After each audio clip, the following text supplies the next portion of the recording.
If I was to throw some words out there to try and characterize Lapwing, the book, but also the animal and the presence, then I suppose they would be mercurial, flitting, playful, nostalgic, also elegiac, tender, and of course, feathery.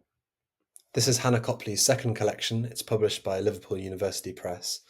And just like I was doing there with those words, this is a book that tries through naming and through language to bring back something or someone that is absent, otherwise known as nickname, posture, as totter, raked ground, lapwing, some sly false flex, otherwise felt as a leap, as tombstone shiver, as an ever-constant wince.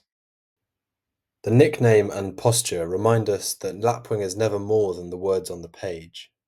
Lapwing is remembered here through land, tiny bodily sensations, and the muddled mess of disparate memories that encapsulates how we try to remember those we have lost. Also notice how these elements, leap and wince, echo the name of Lapwing. So who is Lapwing? This is the question that defines the book, I'd say, and Copley doesn't want to give us any easy answers. There's a recurring pattern of commas that run throughout the pages of the collection, which look like tiny footprints, as if we're literally following the tracks of Lapwing as he passes. There are also two main poetic sequences in the collection. The first of these is called Sightings, that seem to be a sort of journal of reports of Lapwing behaviour throughout time from the perspective of humans. Last seen circling a bar in northern Europe. Last seen nesting in Mongolia. Flew 200 meters to the west and landed in deep beach grasses adjacent to a sewage treatment pond. This sequence plays with perspective, drawing on the styles of scientific reports, nature documentaries, even police logs. It offers an outsider's view of the search for Lapwing, which mirrors the more personal search in the other poems. The main sequence follows Lapwing and his offspring Pete, charting the fractured relationship between absent parent and child. Copley also wants to challenge that distinction between bird and human. Lapwing is the kind of reedy tenor tipsy birds can't help falling for at a house party, at picnics and evening jam sessions. There is also an underscored note of addiction in Lapwing. Copley's father suffered from addiction himself, and although there is a kind of revelation about this at the end of the book, it's not in a poem, and the poems themselves never give us clear-cut biographical links. Often Copley seems to play with teasing such an answer. When is the moment to admit to this history, to shake off the small unasked-for pretense and unburden my body of feathers?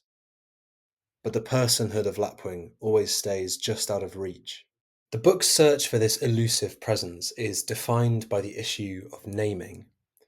The hundreds of different regional names for the Lapwing become here an attempt to bring back or to invoke something of the person of Lapwing. Language is a spell, an incantation. Copley relishes a knotty, muscular diction, sometimes similar to the Crow poems of Ted Hughes, another mysterious, feathery persona. This kind of language is also used to evoke the damaged landscapes and the disused sites of Pete's life. Let the pylon loom, she thinks. Let him kite himself across this metal nation. Let the A-road keep us forever severed, a safe acreage between them. Let him fashion his own flight home. Let him disintegrate. Love held in leagues. Love wrapped in steel and power cables. Love in concrete wings. This truly heart-shattering passage pits post-industrial waste landscapes as a physical but also an emotional map of a fragile, threatened love.